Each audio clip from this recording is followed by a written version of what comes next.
হেমদাবাদে all India ইমাম অ্যাসোসিয়েশনের আলোচনা সভা এবং মশারি বিতরণ কর্মসূচি।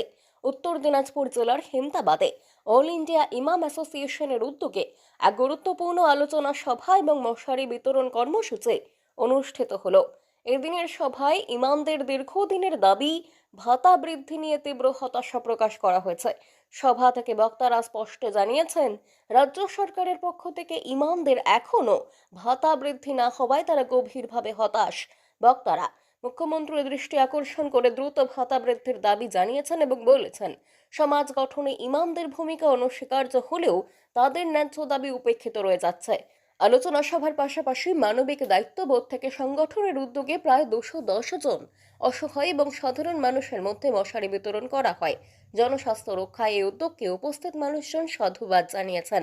অনুষ্ঠানে উপস্থিত ছিলেন অল ইন্ডিয়া ইমাম অ্যাসোসিয়েশনের উত্তরবঙ্গের আহ্বায়ক ডক্টর মোহাম্মদ বাসর উদ্দিন, জেলা ইমাম অ্যাসোসিয়েশনের সভাপতি মাওলানা আসর উদ্দিন, জেলা কমিটির সদস্য তৈমুর রহমান, মাওলানা মুমতাজ আলী সহ বিশিষ্ট ব্যক্তিবর্গ, সমাজসেবক শফিকুল ইসলাম এবং বহু নেতা ও কর্মীবৃন্দ। আমাদের হেমদাবাদ ব্লকের 5টা অঞ্চলে আজকে একটা মিটিং আলোচনা করা হয়েছে। সেই আলোচনায় আমাদের ইমামদের মধ্যে একটা তীব্র ক্ষোভ এবং তীব্র জ্বালা, গরিবের যে যন্ত্রণা, যে সবারই ভাতা বাড়লো আমাদের বাড়লো না, এ নিয়ে আমরা তাদেরকে আশ্বস্ত করছি যে মাননীয় মুখ্যমন্ত্রীর কাছে আমরা ভরসা করছি, আশা রাখছি খুব তাড়াতাড়ি ইমাম মুয়াজ্জিনদের ভাতাটা তিনি ঘোষণা করবে এবং পুরোহিতদেরও ভাতাটাও তিনি ঘোষণা করবে। আপনারা উত্তেজিত হবেন না, আপনারা মমতা ব্যানার্জির কাছে ভরসা রাখুন, আস্থা রাখুন, ইনশাআল্লাহ আমাদের ভাতাটা বাড়বে।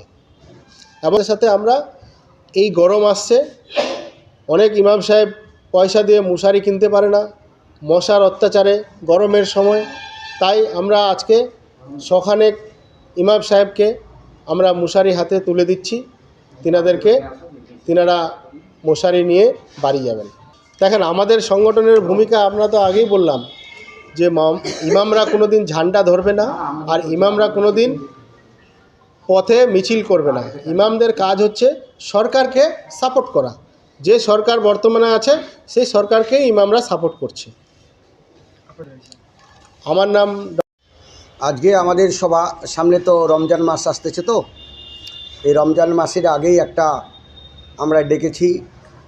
আমরা গত 5 তারিখে দেখলাম বাজেট পাস হলো। এই বাজেটে আমাদের কোথাও কোনো হদিশ পাচ্ছি না যে আমাদের ভাতাটা বাড়বে কি না। এটা নিয়ে সবাই আমরা একটু দুঃখ করছেন এবং সবাই জানাচ্ছেন দুঃখের কথা। 3000 টাকা দিয়ে আমাদের দিন চলবে না, এমন জায়গায় আছি না 3000 টাকা ছাড়তে পারছি, না কোনো অন্য জায়গায় যেতে পারছি, কোনো কাজ করতে পারছি। মসজিদে গেলে 5 ওয়াক্তে নামাজ পড়াতে হয়, ওই লোক আর কোনো দিন অন্য কাজ করতে পারবে না।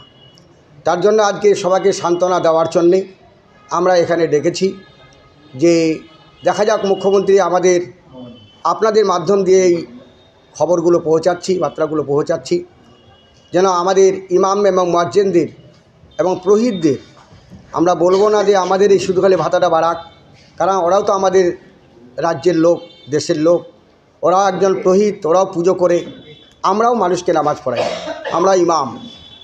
ওদেরও বাড়া হোক, আমাদেরও বাড়া হোক, যেন মুখ্যমন্ত্রী ইলেকশনের পরে না দেখান। তরফ থেকে গরিব ইমাম যারা, গরিব মুয়াজ্জিন, তাদেরকে উনি শীতের সময় প্রতি বছর চাদর দেন, শাল দেন। কিন্তু গরমটা এবার তাড়াতাড়ি চলে আসলো, যেহেতু আর গরম বেশি দিন, ঠান্ডা বেশি দিন নেই, গরম। এই গরমে উনি বললেন যে এবার ইমামদেরকে মশারি দেওয়া হোক। যেন এমনও ইমাম সাহেবরা আছে যে তাদের বাড়িতে তারা মশারিও কিনতে পারে না, 3000 টাকা কী করবে। এজন্য ইমাম মুয়াজ্জিনদের দিকে, গরিব মানুষের দিকে উনি তাকিয়ে আজকে এই যে বস্তা দেখতে পাচ্ছেন, এটা আমাদের মশারি দিয়েছেন উনি। তার জন্য ওনার খাস করে ওনার আব্বাজান কবরে চলে গেছেন, ওনার মা বেঁচে আছেন, দাদা বেঁচে আছেন, ওনার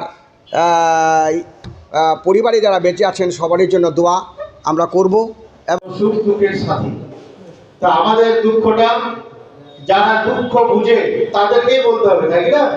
যারা সুখের লোক দুঃখের জিনিসটা বুঝবে না। তারা যারা সুখী তারা দুঃখীটাকে বুঝবে না।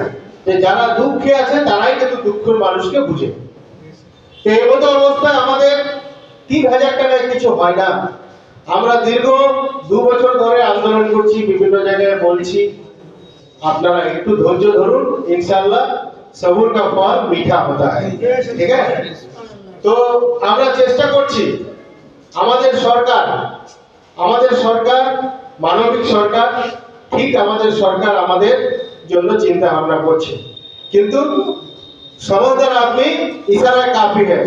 কিছু কিছু জিনিস বলা যায় না কিন্তু হয়ে যায়, তাই না?